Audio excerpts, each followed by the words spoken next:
maman, chère honorable, chère excellence, votre satisfaction.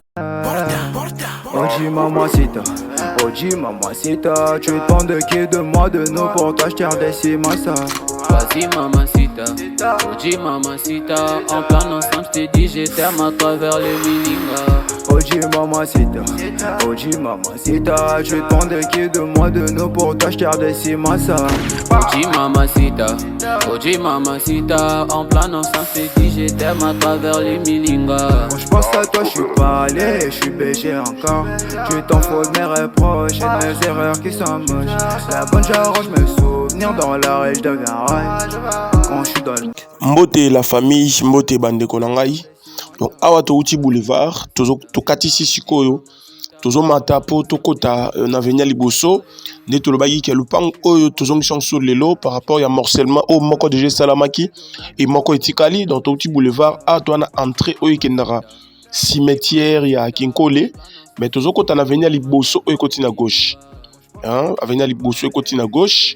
Donc pour to lobaki ke lupango eza pembeni ya makadam, donc eza na ba avenue eza parallèle na boulevard.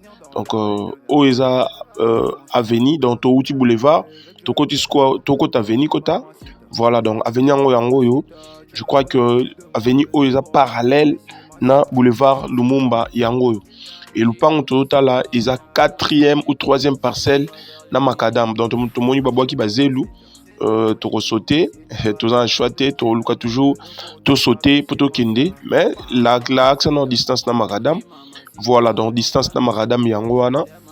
Maradam o donc maradam o emati ke cimetière Kinkole yango wana.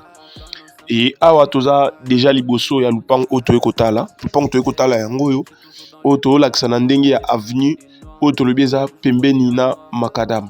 Donc le pan où ils entre deux avenues, ils ont morcellement. Morcellement moko déjà était kamaki, mutasombaki et mutasombaki déjà abandi pe déjà misala na e erto kota na kati to boromo na ba brique ndenge e betami pour na relaxer que awa marambo eza sérieux to kota na tolobaki yango pe tozola kisa ba brique yango yo. Donc mutasombaki nde azobetisa ba brique oyo. Donc, Bobomoun Baokata Banzete, parti où il y a Sombaki 316 mètres carrés à Sombaki, Azobet Tababrique déjà pour Azokata Banzete, Azobet Tababrique pour Asala Mir, Mitoyen Naye, pour Abanda Construction Naye. Donc, Tolobaki Awa que Lupangu est dans la commune, il y a Nsele, na localité, na quartier Kinkole. Donc, Kinkole, référence est à espace 4 saisons ou morgue ya Kinkole. Donc référence à bien yango wana o tokoki kolobela. Donc parti o était kamaki déjà ezali et kei déjà bomoni trobeta ba brique yango tozo komata na ngambu na été pour robeta déjà ba brique. Donc tolobaki lupango eza entre deux avenues, avenue Sima nde batika servitude au broku pe ko utiliser en attendant bozo sa misala na bino. Donc dimension il y a lupango superficie na yango eza 252.8 mètres carrés. Oyo to banda e bandaki na prix à likolo et kiti et lelo to kiti si yango na $18,000. 252 mètres carrés, $18,000 à discuter. Donc pour na ba oyo ba bengaki bo discutaki lelo oyo lupango e kiti $18,000 à discuter pembeni ya boulevard. Donc au sombi lupango R tongara R+1 ndenge kotoyo mutasombaki azobanda misala. Donc R tongara R+1 mbala moko moni déjà boulevard Lumumba. Donc au commis voisin il y a boulevard. Donc vous aurez remarqué qu'abeti ba brique ebele.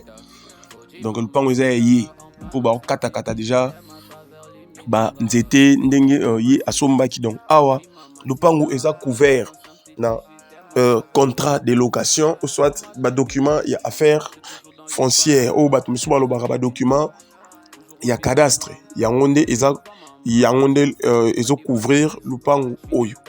Donc wana to lukato bi malabiso déjà parce que to meki un peu ko loba déjà ba limite la vidéo o elekaki to lakisaki déjà ba limite ndenge to komaki tina mur to trasaki na mur par rapport ya ba limite déjà to lobelaki yango mais lelo to ekolobela par rapport ya prix. Donc 252.8 mètres carrés et comme il a pris à $18,000 à discuter. Donc ba oignon so bata ba mbongo bobengaki lupango yango ekiti.